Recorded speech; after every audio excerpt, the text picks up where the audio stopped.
you see the beauty of it, the inevitability. You rise, only to fall. There's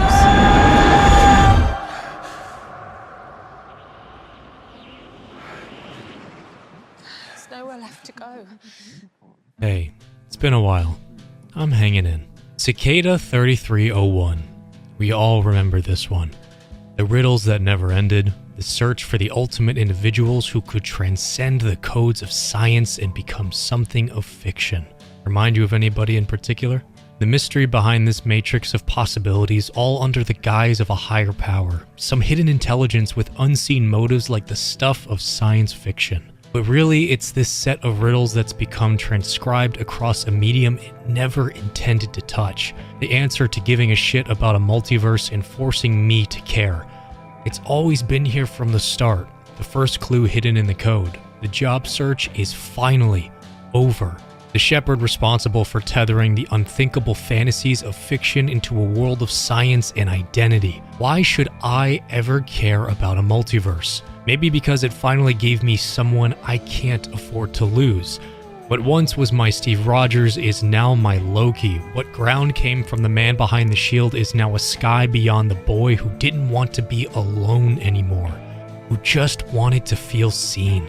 Maybe it's a group of people who found themselves as the victims of circumstance that's become all too familiar in this very real world of ours for people like myself. Maybe it's the possibilities who were pulled from their own code and tasked with the riddles of a greater calling as they clocked in every eon to do their best to conquer it.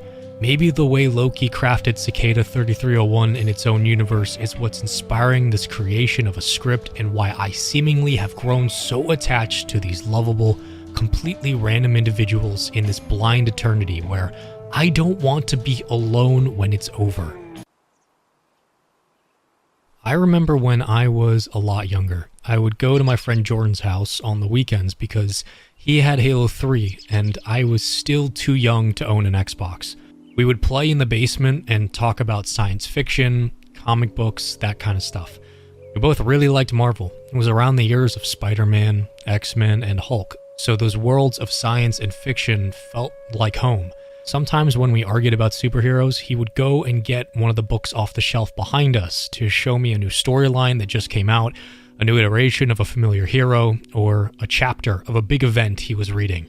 And every time I went over on those weekends, all I remember seeing was his wall of graphic novels. Just rows of stories, of histories on the worlds that I loved.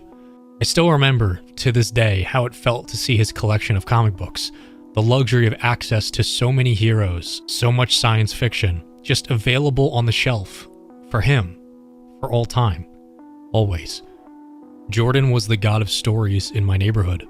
Do I want the finale of Loki Season 2 to be this colossal stamp of consistency and cement an experience as special as this one? Of course I do. We should all want that at this stage in the MCU's lifespan, but above all of that, I just need it for myself. Like our main character, I'm choosing to be selfish because this series has brought me comfort in a time that's anything but. It's pretty remarkable that a character as dynamic as Loki can be so excellent at just one creative role for a decade and then be given a deeper resonance in an entirely new environment. The same way Guardians 3 felt raw and unapologetic in its delivery, Loki chooses to be selfish with what it is, and I think that's beautiful. Marvel events used to feel like they dialed up in their maturity as I grew older, and Loki as a character has just started to enter his prime, into star status, into embodying the heart of something, whatever it is, and our connection to a multiverse sits on his shoulders. It's become such a wonderfully weird highlight on this side of the cosmic void that its personality as a setting has set its own standards within the standard. With Andor, it was different. I didn't want to jinx anything. I didn't want to get ahead of myself because it was after the first conversation where I sat back and realized I was in the presence of a new pedigree of science fiction. I could feel a masterpiece forming, so I surrendered to it, and it felt good to have trust in something bigger than myself. While Loki isn't on the same level, nor does it need to be, it is undoubtedly one of the most authentic experiments I've ever seen for Marvel, and it's so true to itself and its personality that I'm breaking tradition here by doubling up on videos for a show during its airtime. Growing up as a kid in a smaller town meant your hobbies were basically sports, video games, or the community pool. Comic books were a rare commodity. You kind of had to go out of your way to obtain them or know the right people. As a kid trying to get access to big graphic novels, this felt like overstepping into the adult side of the medium, just out of reach. But I didn't care. I just really liked science fiction. I really liked Marvel. I was addicted to the escapism and the imagination behind the panels, and comic books were my way out before I had video games. It's weird how the perfect medium for escapism is sometimes rooted in stories that are unintentionally personal, or worlds that are beyond the limits of their own limits. Sometimes it takes characters we never expected to care about to deliver the best messages, and maybe it's because no one expected much from them that their stories can completely redefine how we see so much about ourselves. At least that's what it's felt like lately. Almost exclusively on this channel, I talk about the art behind my favorite universes. I try to keep the power of perspective in these rants on the more analytical side. I've learned to appreciate the small things within the spaces. But throughout all of it, amidst all of it, recently, in fact, I realized that I haven't talked enough about good science fiction. Simply put, I feel like we as a collective audience have taken the genre for granted, because it's evolved far faster and far deeper than we ever give it credit for. There is a staggering amount of subgenres within science fiction, but sometimes it's nice to just turn back the clock and revisit the classics like a much-needed needle drop. To revisit the foundations of what made true science fiction so great. How these flavors can work together in a story to create a brand new meaning, a new way of telling old-fashioned ideas by adopting their absurdities and transcribing them into personalities with a modern twist. The right stories can sometimes carry the wrong characters, but with Loki, all of it simply fits. We're all looking for something more. We're all trying to not be selfish in what we want, but sometimes it's hard not to be. Especially when you're given a window into people's lives who are answering this question or asking it for the first time. It makes the journey you commit to with them worth the suffering, because you finally get your answers, too. Do you want gods? Okay. How about time travel that isn't lazy? Okay.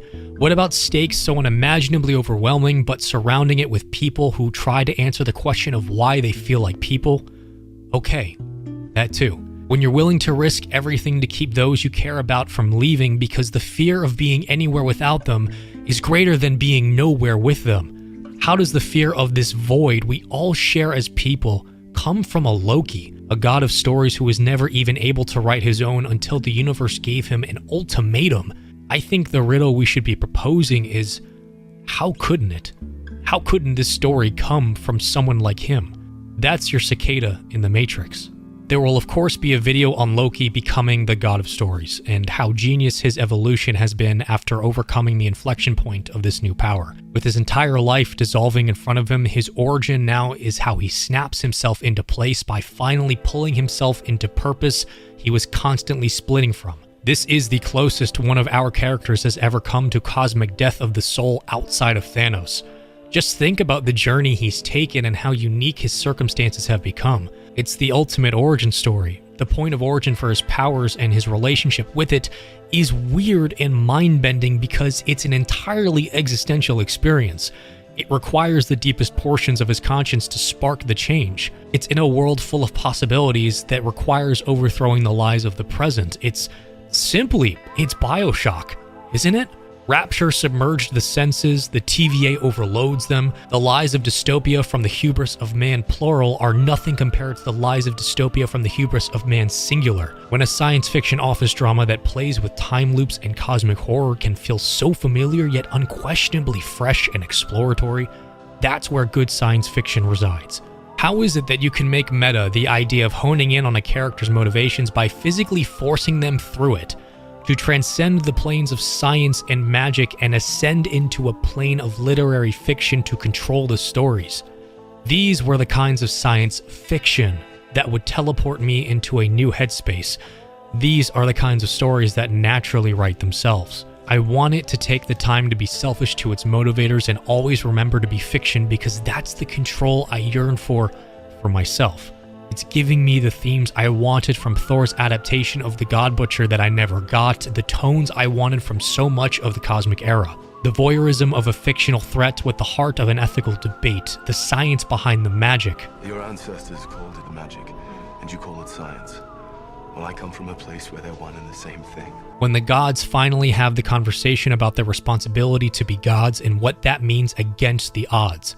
That's the science fiction I've missed as a genre. And our vessel of Loki in a setting of the TVA is where I wish I had more to say outside of my future review. I don't want to lose sight of the milestone in Marvel's creativity. I just want to be connected to it as much as I have enjoyed it. I've said it once, and I'll say it again. This feels like Marvel's version of Bioshock. From the ideas around free will, to the lies of who creates it, to the mystery of a story unraveling itself backwards, there's so much detail here to get latched onto when you can't get an experience off your mind. Using the selfishness of Loki to force him to look within, at the mere edge of reality in an effort to force change, is more powerful than any story he could have written for himself, and who knows if it's even his own doing. Is the grand plan reliant upon Kang to be the conductor? I don't know, and I'm glad that I don't. His reckoning comes because of fiction, because science will only take you so far, and damn it if I don't love the self-awareness it wears like a heart on its sleeve. Sometimes I don't know what I'm looking for, but I just need to not be alone along the way, and if I can figure out my own existential roots in this never-ending cosmic ballet, just give me some stories along the way that make me happy to be on a similar journey to the heroes I watch, and that's what I have found here. I don't know if there is a purpose for this video. Sometimes I just get lost in this void of thoughts and emotions, so I write whatever seems to come together. I don't like to get personal with my content, but it is clear that I still obsess over the spaces I'll never visit, and maybe that's enough to keep things moving. I want to put this experience of Marvel storytelling on my shelf behind me while I play Halo 3, right next to my copy of Bioshock. I want to remember that I was in this moment, when storytelling gave me all of the science fiction I had been yearning for, but it didn't neglect to take the time to make myself reflect, and all I ask is for this finale to land and for the riddle to solve itself beyond the scope of the original program. I want this cosmic cicada to spread its wings and live beyond itself after the finale, and if the cost of doing so is being vulnerable in a rant such as this, then I'll pay that toll infinitely. And as always, thanks for watching.